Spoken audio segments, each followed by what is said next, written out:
सदन के साथ हिंडनबर्ग की रिपोर्ट, जो कि स्वयं भारतीय जांच एजेंसियों की जांच के घेरे में है, जिस ढंग से जोड़ने का प्रयास विपक्ष ने किया है, उससे एक बात बहुत साफ हो गई है कि ये 7 समुंदर पार कौन से स्वर उठते हैं जिसके कि ये ताल मिलाना विपक्ष के लोग यहां शुरू कर देते हैं।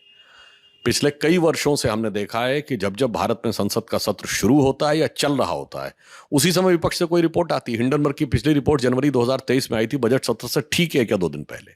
उससे पहले आप याद करिए, बीबीसी की डॉक्यूमेंट्री बजट सत्र से ठीक 1-2 दिन पहले आई थी। उससे पहले रिलीजियस फ्रीडम वाली एक रिपोर्ट आ गई थी। उससे पहले आप याद करिए, किसान आंदोलन के ऊपर टिप्पणी आ गई थी। उससे पहले कभी ग्रेटा थनबर्ग का बयान आ जाता है।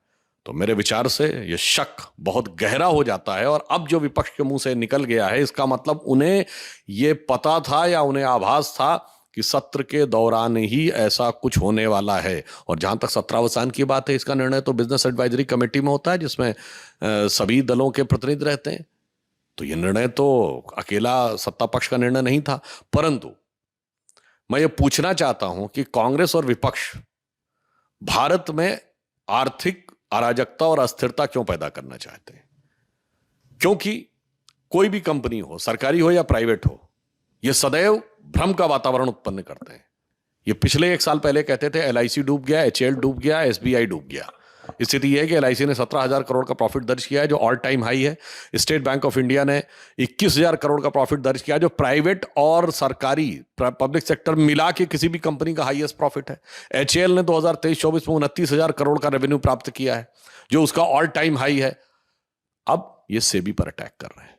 तो मैं उनसे साफ पूछना चाहता हूं कि आप हमेशा विदेशी कंपनियों के पक्ष में खड़े रहते हैं और देशी कंपनियों पर अटैक क्यों करते हैं?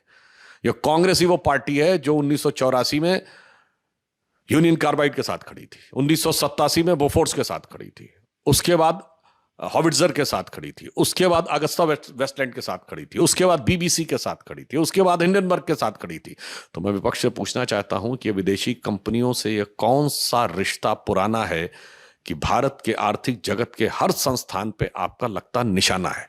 दूसरी तरफ हम विपक्ष में रहते हैं तो स्वदेशी आंदोलन की बात करते हैं, और सत्ता पक्ष में रहते हैं तो मोदी जी के नेतृत्व में मेक इन इंडिया बढ़ाते हैं। यानी हम विपक्ष में रहे या सत्ता पक्ष में, हमारा आग्रह भारत के आर्थिक जगत को आत्मनिर्भर और मजबूत बनाना है। और इनका लक्ष्य पता नहीं किन विदेशी शक्तियों में, क्योंकि एक संयोग भी मन में उत्पन्न होता है कि भारत में पहली बार पिछला चुनाव होता है जब किसी विदेश में बैठे व्यक्ति ने कहा मैंने $1 बिलियन रखे हैं मोदी सरकार को हटाने के लिए। इनका उद्देश्य भारत में अस्थिरता और अराजकता फैलाना दिखाई पड़ता है। वीके न्यूज, राष्ट्र के नाम।